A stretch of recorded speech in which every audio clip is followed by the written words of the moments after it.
নমস্কাৰ। এই মুহূৰ্তত আহি পৰিছে কেইবাটাও গুৰুত্বপূৰ্ণ খবৰ আৰু এনে খবৰসমূহ নিতৌ পাবলৈ চেনেলটো ছাবস্ক্ৰাইব কৰি ভিডিঅ'টোত এটা লাইক কৰি দিবলৈ নাপাহৰিব। তাতে বলক দেৰি নকৰি খবৰকেইটা আৰম্ভ কৰোঁ। দৰ্শকসকল, আজি সন্ধিয়াৰ প্ৰথমটো খবৰ।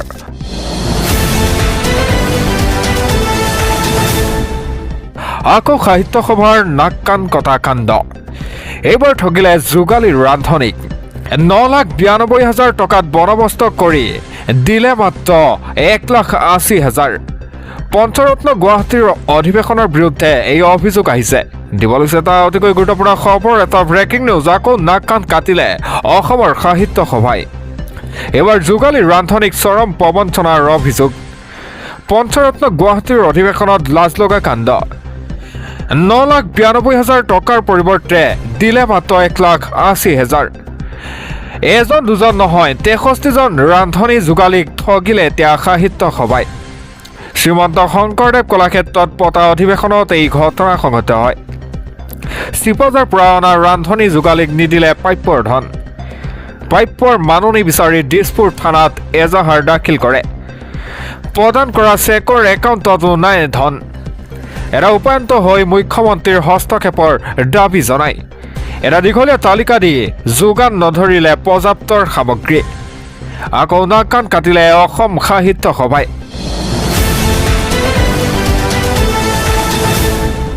পৰৱৰ্তী খবৰ। মৰ্গত শাৰী শাৰীকৈ শ্ৰমিকৰ দেহ। অভিশপ্ত কয়লা খনিত উদ্ধাৰ কৰা হয় 30ৰো অধিক নিথৰ দেহ। 200ৰো অধিক শ্ৰমিকক আবদ্ধ হৈ থকাৰ আশংকা। এটা মেঘালয়ৰ ট্ৰেজেডিয়ে কঁপাইছে দেশ। দিব লৈছে এটা ব্ৰেকিং নিউজ। অভিশপ্ত কয়লা খনিত ওলাইছে এটাৰ পাছত আন এটা মৃতদেহ। এই পৰ্যন্ত মৃত্যুৰ উপত্যকাৰ পৰা উদ্ধাৰ কৰা হয় 30ৰো অধিক মৃতদেহ। দ্বিতীয় দিনৰ অভিযানত এই পৰ্যন্ত 12 শ্ৰমিকৰ মৃতদেহ উদ্ধাৰ কৰা হয়। কালিৰ দিনটোত উদ্ধাৰ হৈছিল 18 শ্ৰমিকৰ মৃতদেহ। এটা জ্বলি চাৰখাৰ হৈছে অধিকাংশ শ্ৰমিকৰ দেহ। 200ৰো অধিক লোক এই পৰ্যন্ত আবদ্ধ হৈ থকাৰ আশংকা। এটা মেঘালয়ৰ কয়লা খনিৰ ট্ৰেজেডিয়ে কঁপাইছে দেশ। কিমান লোক আবদ্ধ হৈ আছে এই পৰ্যন্ত নাই নিশ্চিতৰ তথ্য। এটা অভিশপ্ত কয়লা খনিত ওলাইছে এটাৰ পাছত আন এটা মৃতদেহ।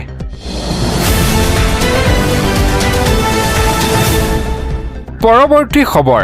নিৰ্বাচনৰ পূৰ্বে বিজেপি এডিএফৰ শিবিৰত এতিয়া মুখ্য আঘাত। বিজেপি এডিএফ ত্যাগ কৰি শ শ নেতা কৰ্মীয়ে কংগ্ৰেছত যোগদান কৰে। বিজেপি আৰু এডিএফৰ দখলত থকা বৃহৎ অঞ্চল শ শ লোকৰ যোগদান এতিয়া কংগ্ৰেছত।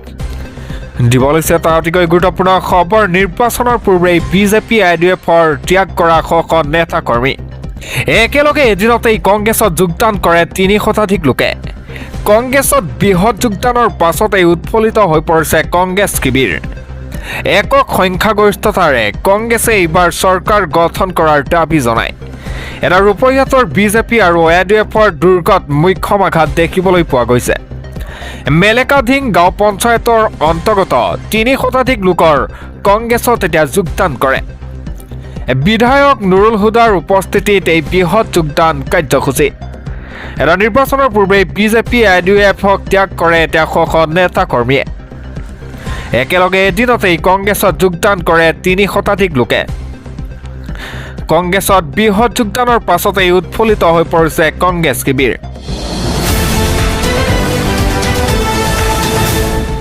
পৰৱৰ্তী খবৰ। লাখ লাখ ইছলাম ধৰ্মী লোকৰ সমাগম এতিয়া মধ্য অসমত। আজিৰ পৰা 3দিনীয়া কাৰ্যসূচীৰে আৰম্ভ হ'ব সৰ্ববৃহৎ ইস্তেমা। বিশ্বৰ শান্তিৰ বাবে লাখ লাখ মুছলমানে কৰিব আখিৰি দুৱা। আজিৰ পৰা মধ্য অসমত আৰম্ভ হ'ব সৰ্ববৃহৎ ইস্তেমা। বিশ্বৰ শান্তিৰ বাবে লাখ লাখ মুছলমানে কৰিব আখিৰি দুৱা। 3দিনীয়া কাৰ্যসূচীৰে মধ্য অসমত আয়োজন কৰা হৈছে সৰ্ববৃহৎ ইস্তেমা। এটা 10খন জিলা সামৰি 15 লাখ মুছলমানৰ সমাগম হ'ব এই ইস্তেমাত। 6, 7 আৰু 8 ফেব্ৰুৱাৰীত অনুষ্ঠিত হ'ব এই ইস্তেমা। নগাঁৱৰ ৰাঙলুত বিশাল ইস্তেমা। 8 ফেব্ৰুৱাৰীত এতিয়া বিশ্ব শান্তিৰ কামনাৰ্থে হ'ব এতিয়া আখিৰি দুৱা। 1200 শৌচাগাৰ লগতে থকা খোৱাৰ সুস্বাস্থ্যৰ ইস্তেমাত আছে।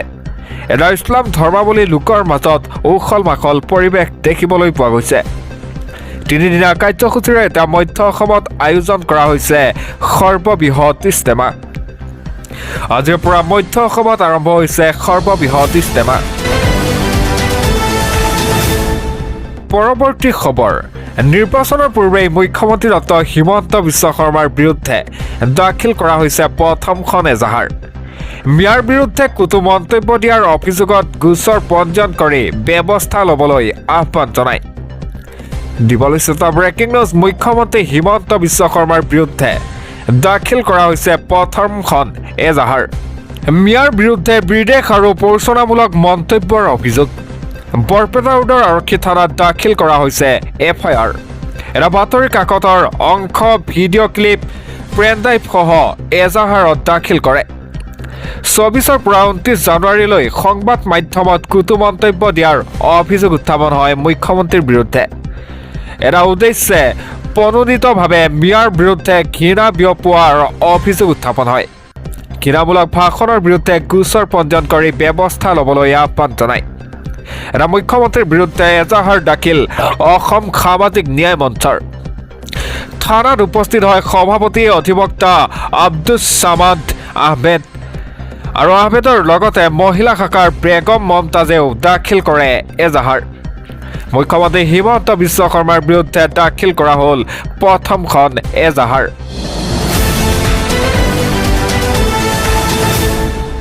পৰৱৰ্তী খবৰ, 12 ফেব্ৰুৱাৰীত অসম বন্ধৰ ঘোষণা।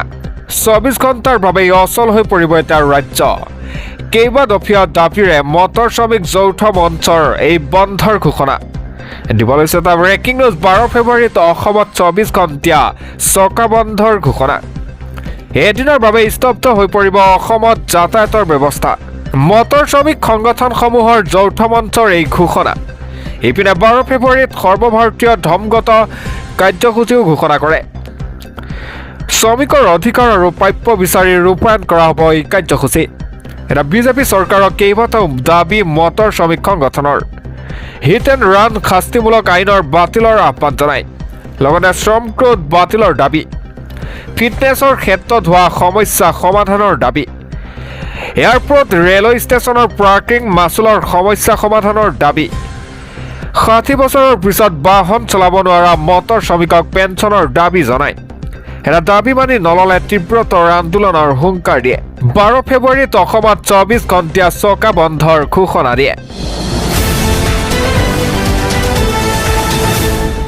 পৰৱৰ্তী খবৰ, এটা ব্ৰেকিং নিউজ আহি পৰিছে। বাছি বাছি ভোটাৰৰ নাম কৰ্তনক লৈ নিৰ্বাচন আয়োগক উভতি ধৰিলে সৰ্বোচ্চ ন্যায়ালয়। নাম কৰ্তন কৰা 1,16,00,000 নাম ৰাজহুৱা কৰাৰ নিৰ্দেশ দিয়ে। এটা সময়সীমা বান্ধি দি আয়োগৰ বিৰুদ্ধে কঠোৰ হৈ পৰিছে সুপ্ৰিম কোৰ্ট। দিবলৈ এটা গুৰুত্বপূৰ্ণ খবৰ, ভোটাৰ লিষ্টত নাম কৰ্তন হোৱা ভোটাৰৰ তালিকা প্ৰকাশৰ নিৰ্দেশ দিয়ে। 1,16,00,000 ভোটাৰৰ নাম ৰাজহুৱা কৰিব লাগিব নিৰ্বাচন আয়োগে। এটা নিৰ্বাচন আয়োগক কঠোৰ নিৰ্দেশনা সৰ্বোচ্চ ন্যায়ালয়। নিৰ্বাচন আয়োগলৈ সময়সীমা বান্ধি দি কঠোৰ হৈ পৰিছে আদালতত। তথ্যগত বিসংগতিত স্বচ্ছতা মানি মীমাংসা কৰাৰ নিৰ্দেশনা। এটা গাঁও পঞ্চায়তৰ তালুক অথবা বিভাগীয় স্থানত প্ৰকাশ কৰিব লাগিব। কিয় নাম কৰ্তন কৰা হ'ল, ভোটাৰ ডাটাক নিশ্চিত কৰিবলৈ এই নিৰ্দেশনা। CJI সূৰ্যকান্ত আৰু ন্যায়াধীশ জয়মাল্য বাগচীৰ বিচাৰপীঠৰ এই ৰায়দান। এটা তামিলনাডুৰ SRR বাবে কৰ্তন কৰা হৈছিল 1,16,00,000 ভোটাৰৰ নাম। ন্যায়ালয়ত কৰা আবেদনৰ ভিত্তিত নিৰ্বাচন আয়োগলৈ নিৰ্দেশনা সুপ্ৰিম কোৰ্টৰ। SRIত নাম কৰ্তনক লৈ প্ৰথমটো শুনানিত নিৰ্বাচন আয়োগলৈ এই কঠোৰ বাৰ্তা। পশ্চিমবংগ, তামিলনাডুত কৰ্তন হোৱা ভোটাৰৰ নাম প্ৰকাশৰ নিৰ্দেশনা। এটা ভোটাৰ লিষ্টত নাম কৰ্তন হোৱা ভোটাৰৰ তালিকা প্ৰকাশৰ নিৰ্দেশ দিয়ে। 1,16,00,000 ভোটাৰৰ নাম ৰাজহুৱা কৰিব লাগিব এতিয়া নিৰ্বাচন আয়োগে।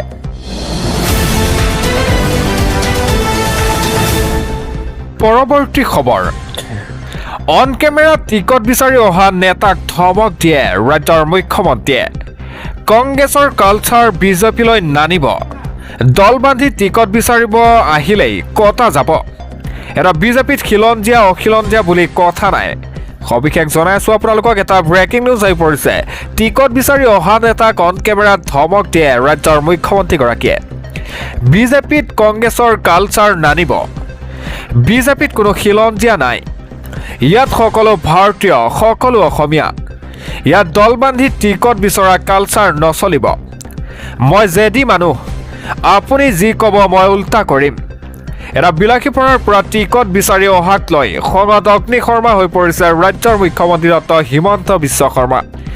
মই খিলঞ্জীয়া, মই ভাৰতীয়, এইবোৰ ৰাজনীতি নকৰিব। যদি মন আছে কংগ্ৰেছত ভোট দিয়ক। বিজেপি অফিচত যাতে দ্বিতীয়বাৰ এইবোৰ কথা দেখা নাপাওঁ। আমি সকলো সনাতনীৰ মাজত দুভাগ নকৰিব। নৰেন্দ্ৰ মোদীয়ে অশোক সিংহক টিকট দিলে মই লগত যাম। বিজেপি অফিচত খৰ্গহস্ত ৰাজ্যৰ মুখ্যমন্ত্ৰীগৰাকী। এটা টিকট বিচাৰি অহা নেতাক কেমেৰাৰ সন্মুখতেই ধমক দিয়ে ৰাজ্যৰ মুখ্যমন্ত্ৰী ডক্টৰ হিমন্ত বিশ্ব শৰ্মাই।